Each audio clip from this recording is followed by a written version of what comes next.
Hai, selamat datang kembali pada mata kuliah jaringan komputer. Kali ini kita akan bahas mengenai wireless local area network.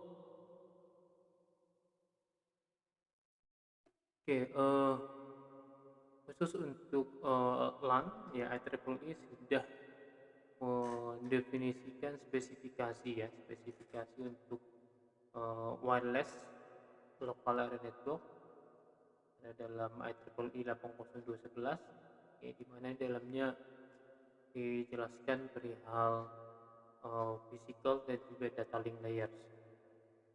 Oke. Nah, beberapa topik yang akan kita lihat pada sesi kali ini adalah arsitektur dari IEEE 80211, network layer, dan juga physical layer.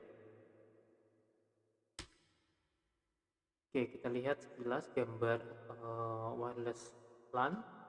Oke, di sini ada connectivity dari perangkat desktop sama PC, laptop itu melalui wireless.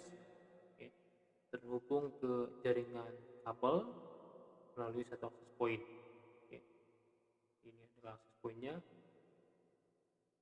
Kemudian perangkat desktop dan juga laptop yang dilengkapi dengan wireless LAN card, okay, ya bisa terhubung ke wired LAN melalui access point. Oke, satu BSS yang tidak, jadi kalau misalnya kita punya BSS ya jaringan wireless, kalau tidak ada access point-nya, okay, tidak ada access point, itu kita sebut dengan ad hoc network. Kalau ada access point-nya, kita sebut dengan infrastructure network. Oke, berikut di gambar 4.1 yang pertama adalah ad hoc network. Kita lihat di sini ad hoc network, di sini tidak ada access point-nya. Sedangkan infrastructure ini networknya tersedia sebuah access point. Nah, untuk ad hoc network biasanya ini adalah network temporary atau sementara. Oke. Sini ada beberapa protokol, misalnya adalah OLSR, kemudian AODP, oke, di mana ini harus diinstal di masing-masing station supaya bisa berkomunikasi satu sama lain. Oke. Biasanya untuk mitigasi bencana ya, karena network infrastrukturnya lumpuh. Selanjutnya tetap dibutuhkan komunikasi antara satu station dengan station yang lain, maka langkah yang paling mudah adalah kita install ad hoc network. Nah, berbeda dengan yang gambar sebelah kanan, di sini adalah infrastructure BSS with access point.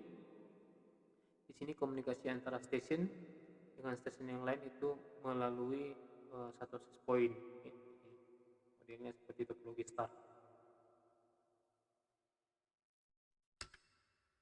Oke, extended service set ISS. Oke, jadi kita punya distribution system. Ya, di sini ada network system. Ada satu link dia terhubung ke server atau gateway. Nah, dari distribution system ini, okay, kita tarik kabel, okay, wire, ada access point 1, access point 2, access point 3. Nah, selanjutnya masing-masing klien akan masuk ke distribution system melalui access point. Okay. Nah, biasanya klien akan terhubung ke access point yang paling dekat, artinya yang memiliki kuat sinyal paling kuat, ya. Jadi misalnya klien A ini dia akan terhubung ke access point 1 karena tentunya access point 1 memiliki kuat sinyalnya paling besar, ya, dia terima karena jarak jangkauannya itu paling kecil ya dibandingkan dengan access point 2, ya, jangkauan ke access point 2 dan access point 3.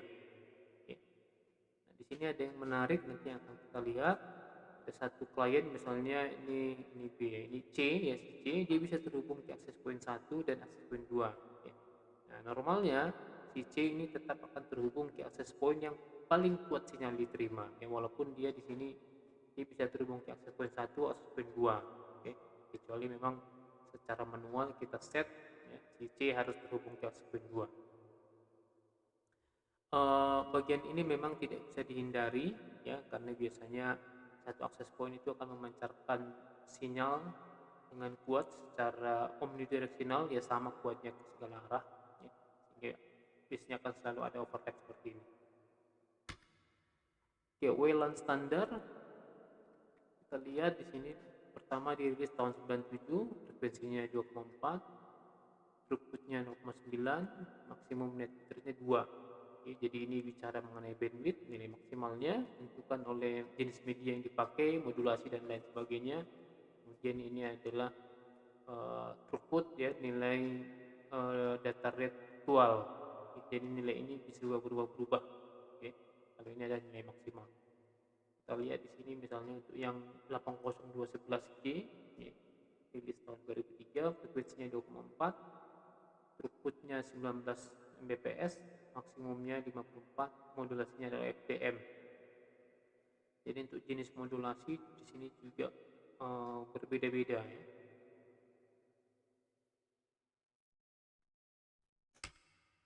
Ya, bagaimana kita membuat satu koneksi WLAN? Ya, tentu pertama kita harus punya satu access point. Ya. Setelah dikonfigurasi, dia akan melakukan broadcast. Ya, dia akan melakukan broadcast access ID, ya, yang disebut dengan service set identifier. Ya. Umumnya setiap 100 milidetik dengan kecepatan 1 Mbps. Selanjutnya klien akan terhubung ke access point.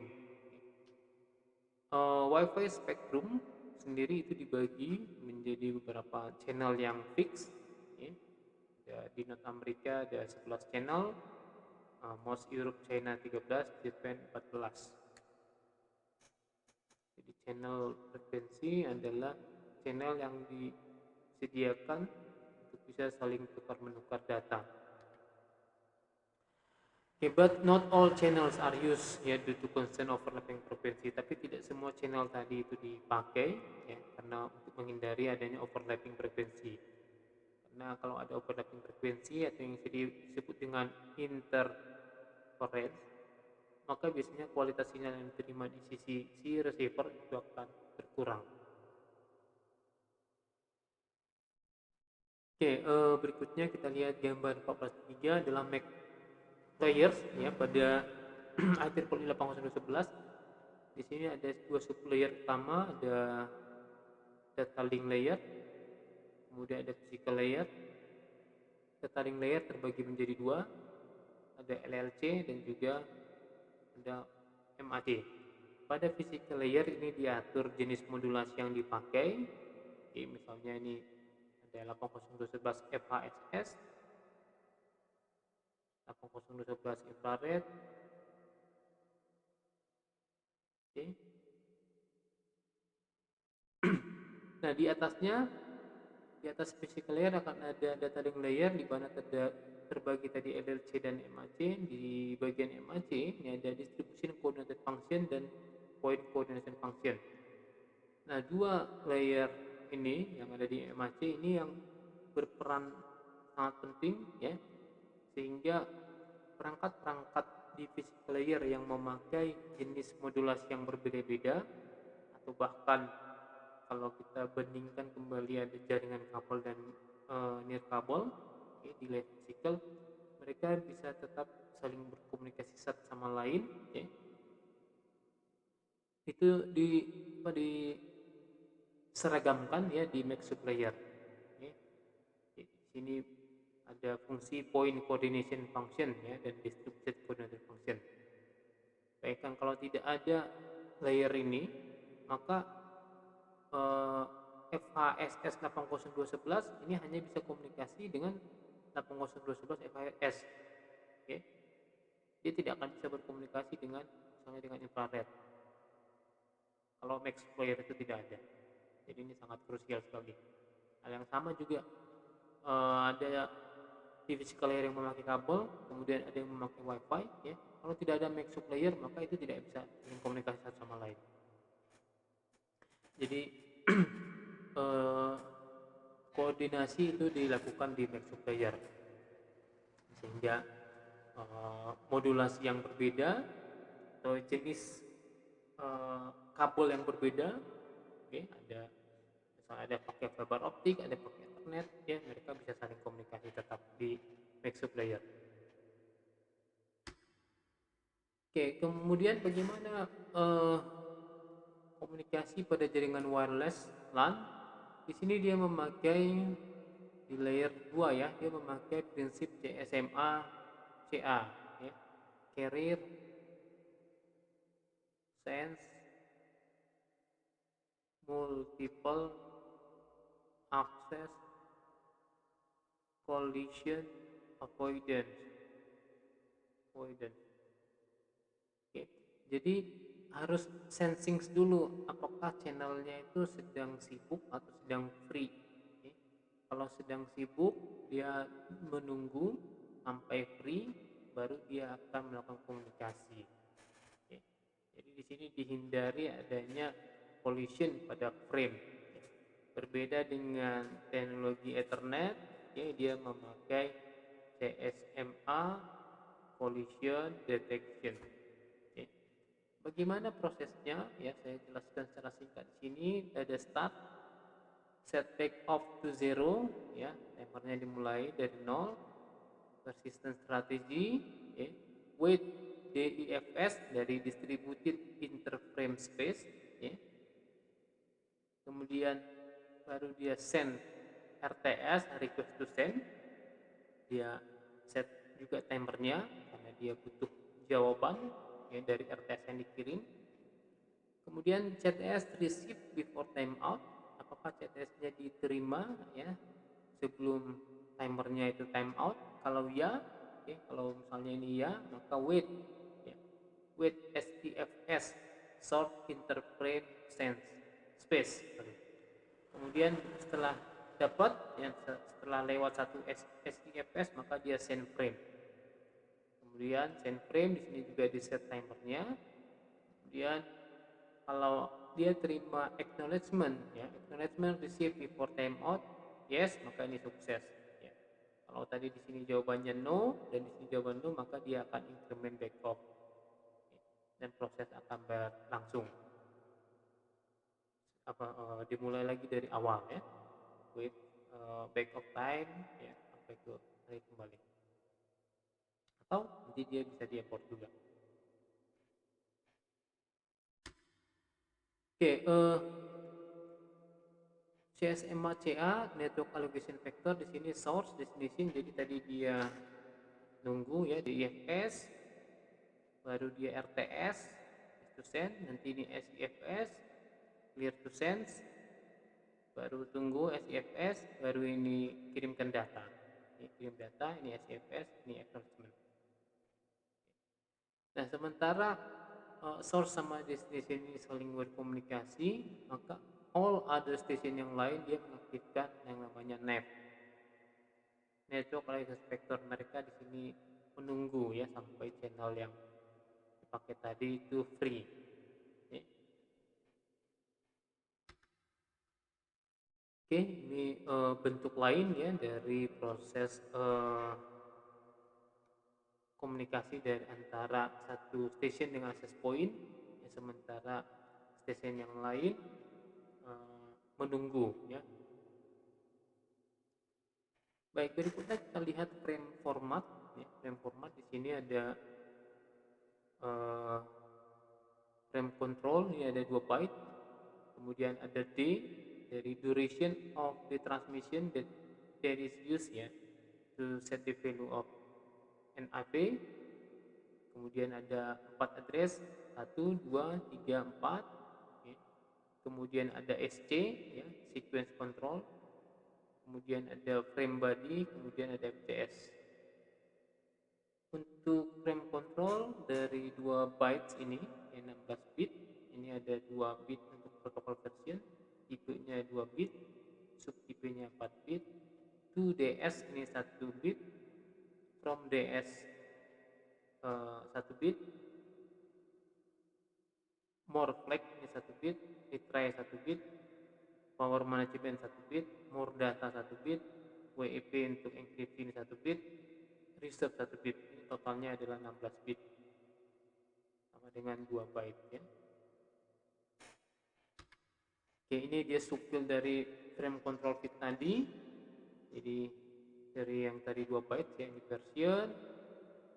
current version is 0, ini tipenya.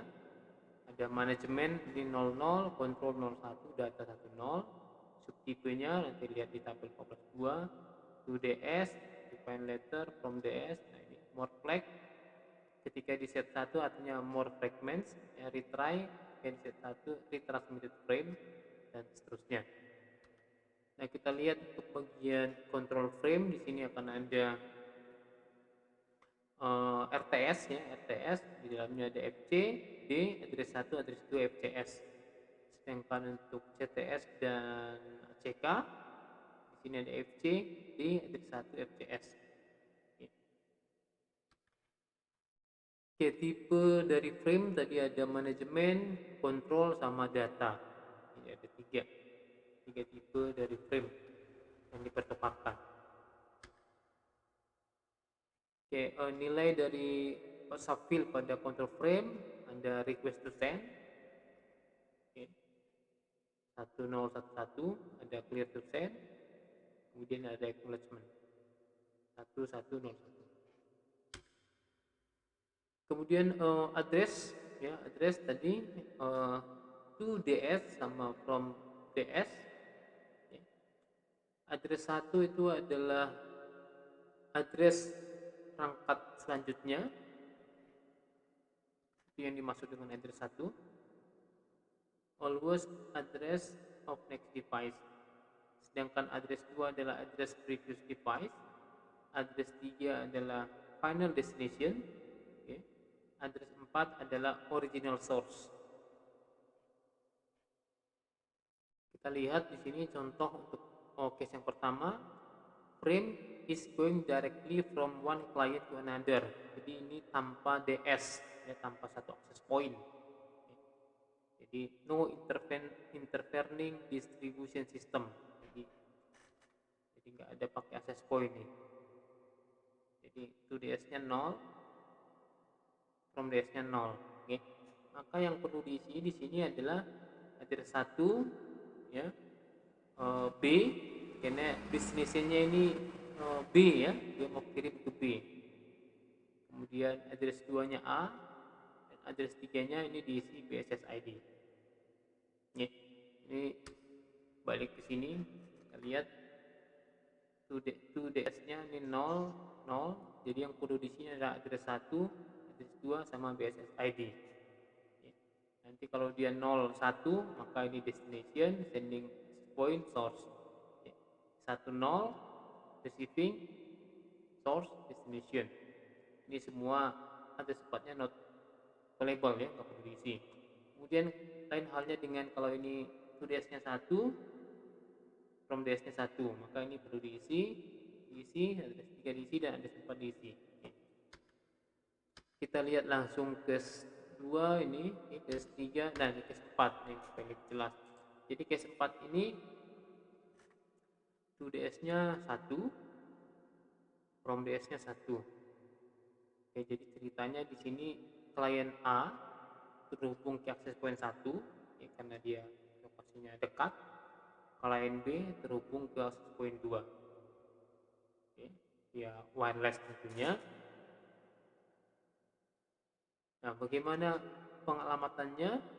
Maka address 1 ini adalah access point 2. Address 2 ini adalah access point 1. Kemudian B itu untuk address 3, dan A ya untuk address 4. Oke, jadi si A mau kirim ke si B, oke, melalui access point 1 dan access point 2. Oke. Di mana si B ini terhubung ke access point 2 ya. Sedangkan si A ini terhubung ke access point 1. Jadi ini full alamatnya berisi address 1, 2, 3, dan 4. Oke, permasalahan yang terjadi adalah pada saat seperti pada gambar di CSM ACA, ketika C merasa bahwa ketika si B dan C are hidden ya. entering. B dan C are hidden. Jadi ini si B karena jaraknya cukup jauh dengan C, jadi mereka sama-sama tidak saling tahu ya keberadaan masing-masing. Kecuali si A ya karena ada di tengah-tengah. Oke, untuk mengatasi masalah tersebut maka frame CTS ya pada algoritma CSMA-CA tadi ya, dipakai handshaking ya, untuk mencegah collision ya pada hidden station. Jadi seperti pada gambar 1411 ketika A dan B dia saling komunikasi ya. Jadi B misalnya dia di request to send ya, maka nanti A itu akan kirim CTS semua arah ya. Jadi yang mendengar CTS ini bukan hanya si B tapi juga si C. Karena C ini dia dengar ada CTS, dia mengasumsikan bahwa sekarang sedang terjadi komunikasi. Jadi dia mesti jadi diam gitu ya, karena ada CTS diterima. Walaupun RTS dari si B itu nggak pernah sampai ke si C. RTS dari si B. Kemudian adalah expose station problem. Okay. C is exposed to transmission ya from A to B. Okay. Jadi sini C itu dia ingin kirim data ya ke D. Okay. Tapi si C ini dia dengar si A lagi komunikasi dengan si B. Okay. So si C ini berasumsi bahwa mediumnya sedang busy. Okay. Mana sebetulnya kan tidak ya, karena komunikasi hanya A dan B. Jadi C itu mestinya dia bisa komunikasi dengan si D. Okay. Use of handshaking ya in expose session problem. Okay. Jadi di sini tadi si A dia kirim RTS didengar oleh B dan C. Okay. Kemudian B ini kirim CTS, kemudian baru tukar menukar informasi antara B dan A ya, B dan A yang kuning yang juga sebetulnya didengar oleh si C ya. Kemudian di sini si C ya, dia kirim RTS ya, RTS didengarkan oleh si A dan juga si D ya.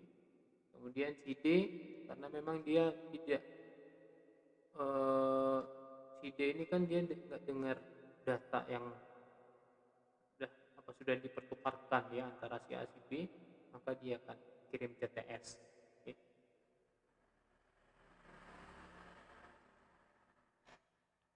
Oke, baik physical layer ya tadi ya di IEEE 80211 di sini ada tekniknya, modulasinya ada FHSS, kemudian DSSS. Okay.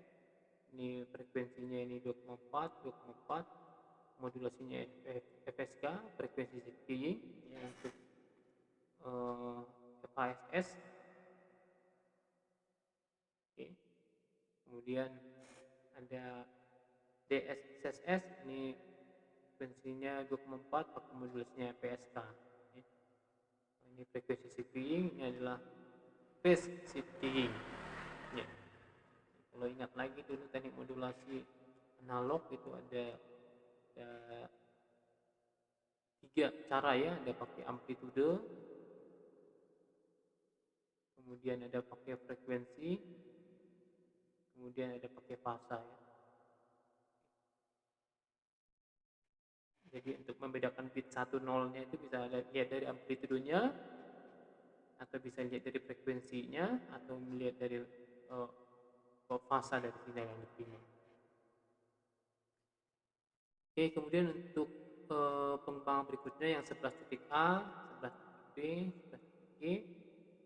Di A ini dia pakai OFDM, orthogonal frequency division multiplexing. Band frekuensinya ini lebih besar ya, 5,725 GHz.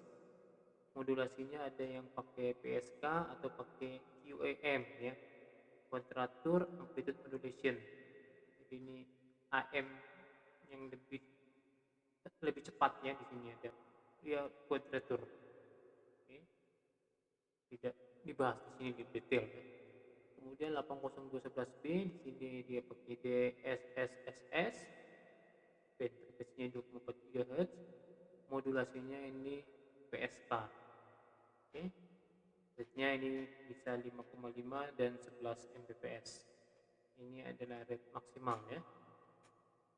Kemudian untuk yang G dia pakai AFDM 2,4, frekuensinya ini different, pakai diferensial PSK ya. Kemudian rate-nya ini bisa lebih besar ya, 22 dan 54.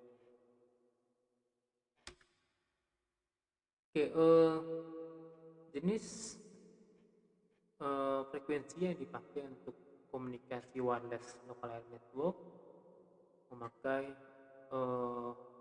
frekuensi yang masuk ke scope industrial, scientific, and medical band. Ini di sini ada tiga spektrum. Yang pertama ini adalah yang kuning ya, 902 sampai 928.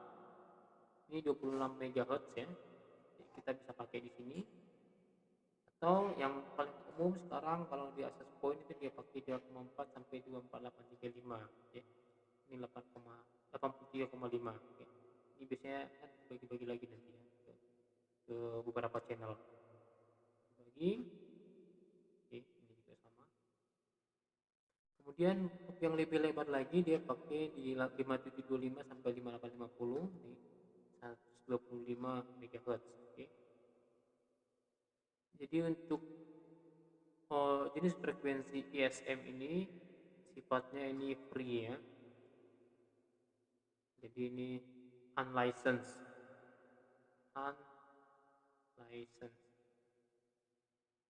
Jadi kita bebas ya memakai frekuensi ini, kita tidak perlu daftar, kita tidak perlu izin ya. Hanya memang untuk ISM ini dia sudah ada aturannya ya, misalnya berapa power maksimal ya yang bisa ditransmisikan.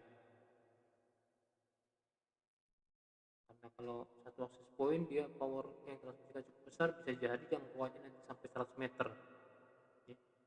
Malah jadi bahaya, interferensinya jadi sangat besar sekali nanti.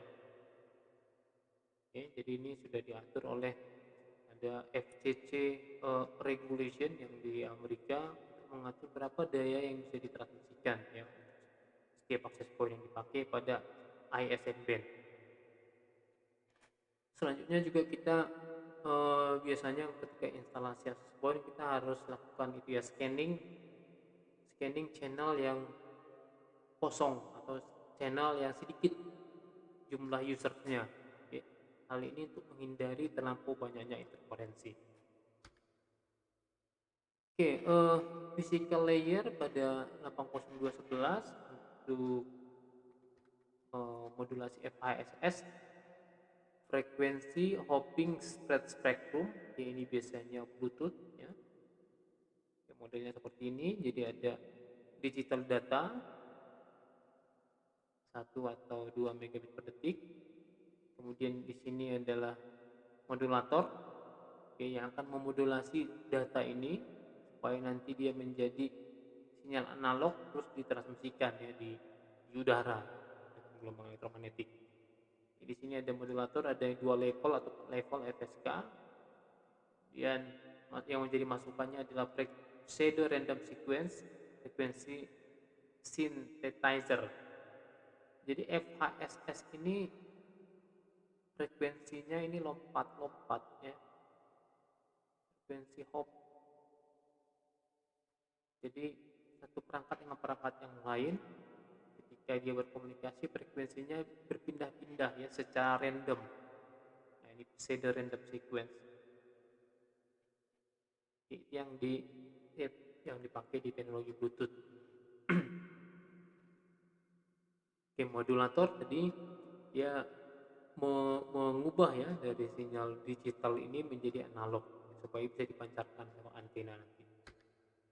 Nah, berikutnya adalah untuk yang 802.11 ya, DSSS biasanya ini untuk di perangkat-perangkat WiFi ya, yang biasa kita pakai. Misalnya ada satu atau data 2 megabit per detik, di sini dia diolah oleh 11 chip Barker sequence. Ini juga prosedur random numbers ya. Jadi setiap satu bit, ya, setiap satu bit itu diubah menjadi 11 bit. Ya, kalau dia pakai 11 chip Barker sequence. Oke. Nah, nanti modulatornya bisa dipilih nih, ada yang BPSK atau QPSK, sehingga jadi analog sinyal. BPSK itu binary phase shift key, kemudian QPSK ada kuadratur. Oke. Jadi QPSK itu lebih cepat daripada BPSK. Karena kalau di BPSK itu hanya dia bisa membedakan bit 0 atau 1. Kalau di QPSK dia itu setiap 2 bit ya, dia bedakan 00, 01, 10, 11. Jadi dia lebih cepat. Oke. Nah, selanjutnya sama ya, ini tujuan modulator ini adalah mengubah dari sinyal digital menjadi sinyal analog, supaya bisa ditransmisikan lewat antena ya. Oke, baik, sekira itu saja materi yang penting. Sebetulnya ini pengantar ya, wireless local network. Beberapa teknologi wireless kita lihat, eh, teknik modulasi dari beberapa perangkat WiFi. Tentunya materi ini akan dipelajari lagi lebih dalam pada mata kuliah lain, misalnya adalah kuliah wireless sensor network.